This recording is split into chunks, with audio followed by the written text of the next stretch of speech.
వాడికి మైండ్ తోపింది నిన్న 5,000 కుర్చీలు లెక్క పెట్టుకుని వెళ్ళి కొడతాయి. 5,000 కుర్చీలు దాటితే గుడివాడ వదిలిపెట్టి పారిపోతా అన్నాడు. నిన్న మా వెనిగళ్ళ రాము నాయకత్వంలో రావి వెంకటేశ్వరరావు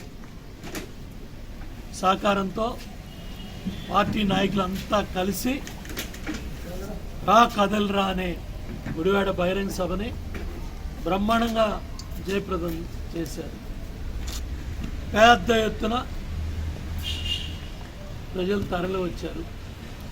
5,000 కన్నా కుర్చీ ఎక్కువ ఉంటే గుడివాడ వదిలిపెట్టి పారిపోతా అన్నాడు. బూతులాడు గుట్కా నాని, డ్రైనేజ్ నాని, సోంబేరు నాని, క్యాసినో నాని, పేకాట్ నాని, గుండాట్ నాని, మీ బతుకులు చెడ.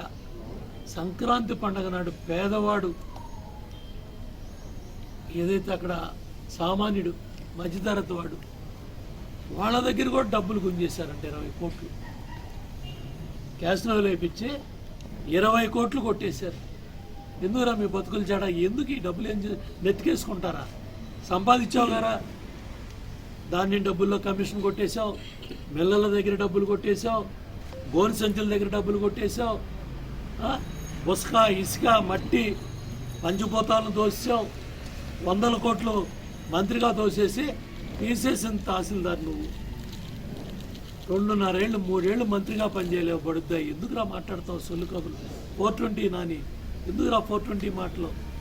నువ్వేంద్ర మా నాయకుడు అనేది ఆకాశంలో ఉమ్మేసుకుంటే నీ ముఖం మీద పడుద్ది. నేను నీ బూతులు చూసి ఎవడో టీవీలు కూడా ఎట్లా